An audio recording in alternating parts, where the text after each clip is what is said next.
Good morning everybody. I'm in Denmark again to visit some friends and of course check out some amazing reptile collections.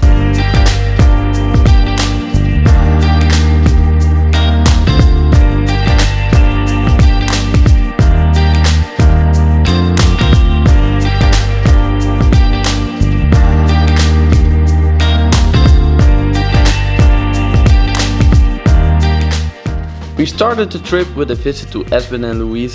They had a very nice collection, so I just want to say thanks for having me over. Some very interesting species, a lot of cool interesting boas, and of course also some very nice lizards.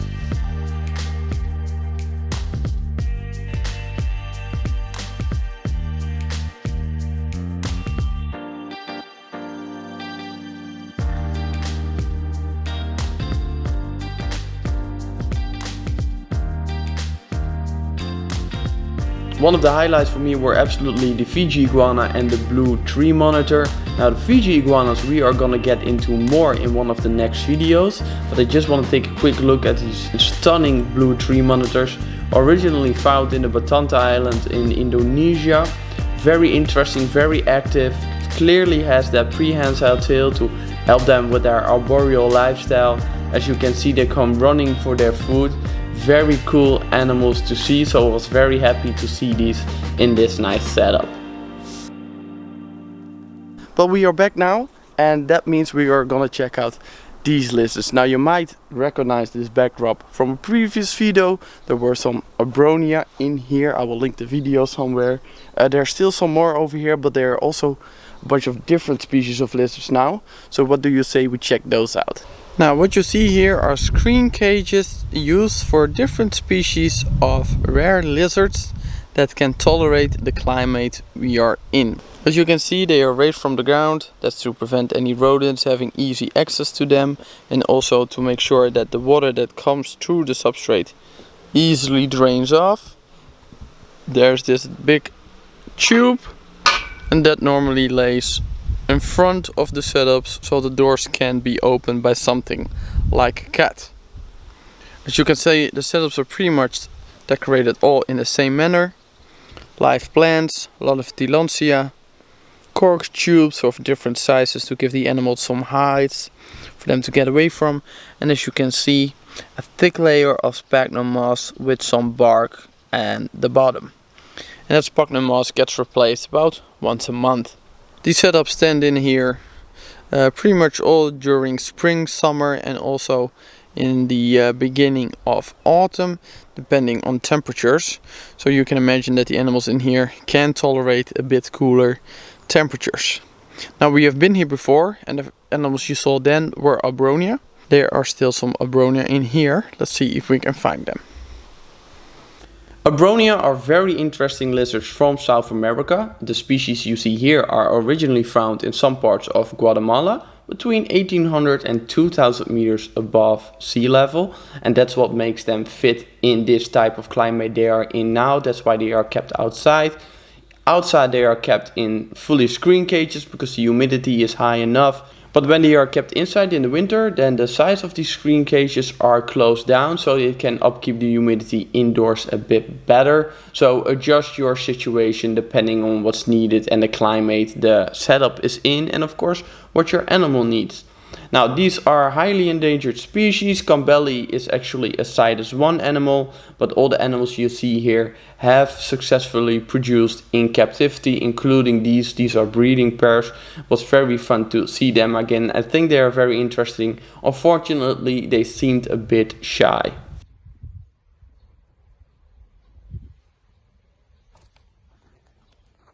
Okay, so that's it for the Cambelli.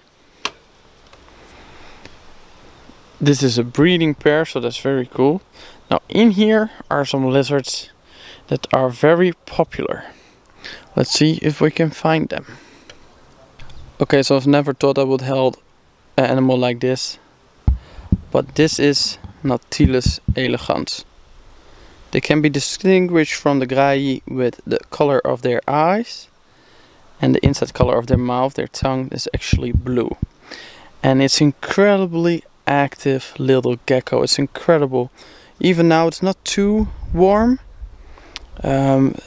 there's storm coming, but they're still active. I also checked on them at night, and even then they are very active. As you can see, they move very easily through the branches, through the tillandsia.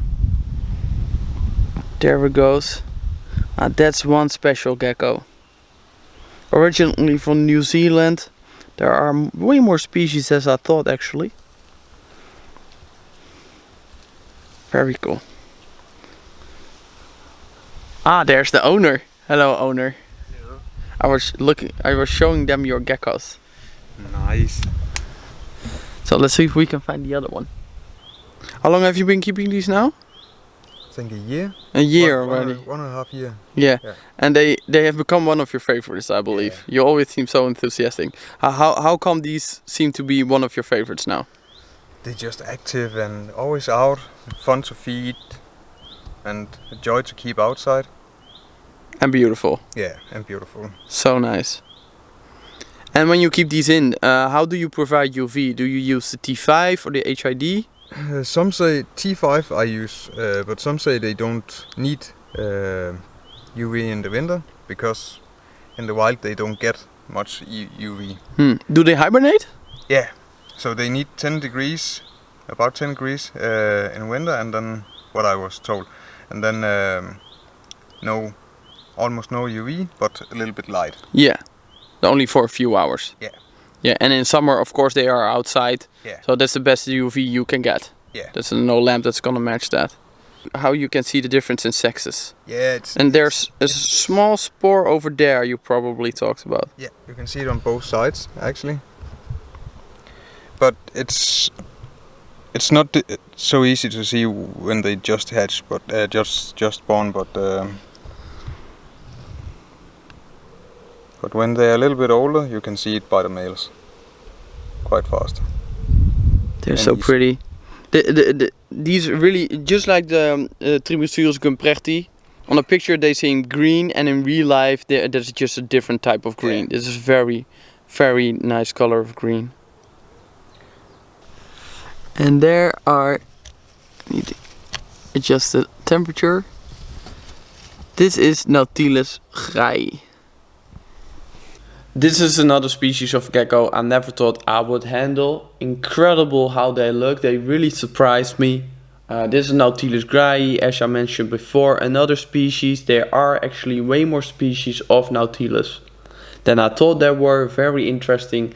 But of those species, the Nautilus elegans, grayi and gemmeus are the ones that are most often kept and also bred for many years already in captivity.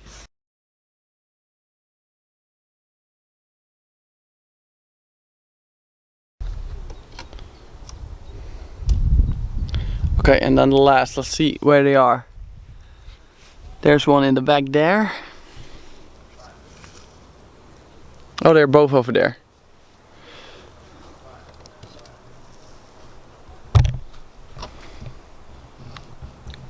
Is it focusing? No. Now it is, yep. Okay. So this little lizard is a small lizard from Sri Lanka. They have been kept in captivity for a while. Lately people are starting to produce them, which is very good because they are actually on CITES 1 now.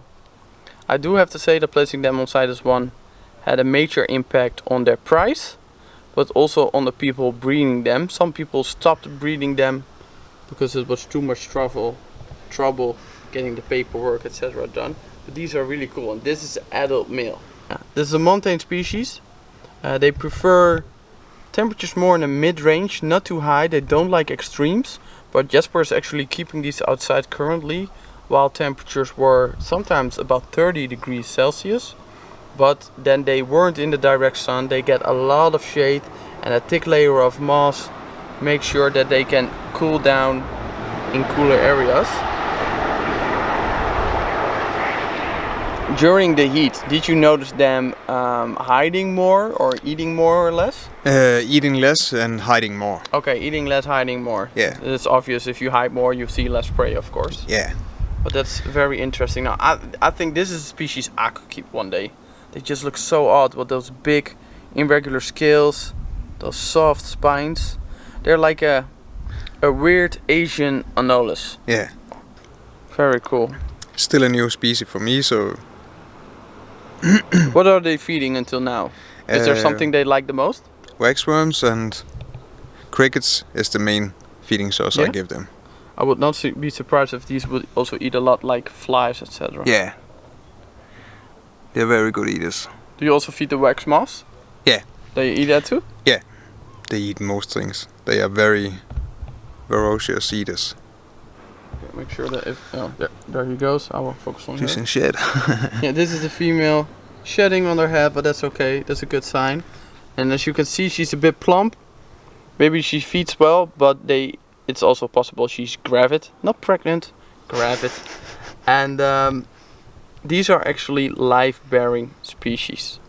So all of a sudden you will find tiny, tiny little babies in your setup. How much young can they actually get? I would expect not too many. I can't remember, but I think a guy got 8 or 10. Whoa, out of this tiny lizard. Yeah, they Those are small. Very tiny babies. Yeah. It's looking in the reflection in the camera. The camera probably has a bit of a hard time focusing on these because they are so cryptic and camouflaged and weird colored. Actually pretty good. Ah, that's good. The tail is partly prehensile, you can see also with the male, but also now with the female, just grabbing onto my fingers every time. Very common for arboreal species. And not too active. You can imagine that these really rely on their camouflage. Yeah. There's also times when you just look in the cage and you can't find them. I can imagine, especially with these branches. Look how well camouflaged he is already on that branch. That's just crazy. So if you have a setup with a bit of moss. Now, is proper ventilation important for these because you keep them in a screen cage? Yeah, if you keep them in full glass cages, they need a good fan. Yeah.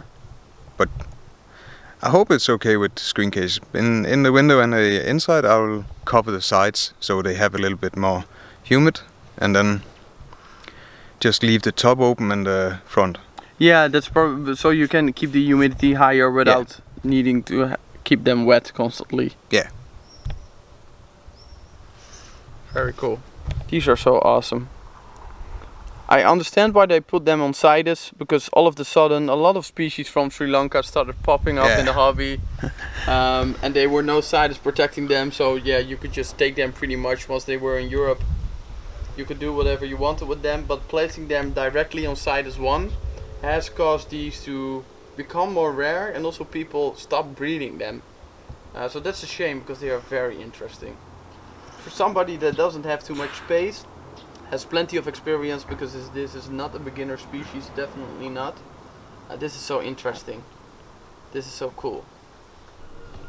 Okay everybody, that was it for this video. Hope you enjoyed getting the sights of these small but incredibly interesting and rare lizards. I sure enjoyed seeing them in real life. They're so much different in real life as compared to pictures, and you always learn way more. So thanks again to Jesper, and I hope to see you on the next video. Bye. So cool. Nice, man. Not too bad. Not too bad. Now you need some. Yeah, I need so much. After this weekend there's so much on my list. Making a new list. Yeah, making a new list. I need to add. 4 pages long. Yeah.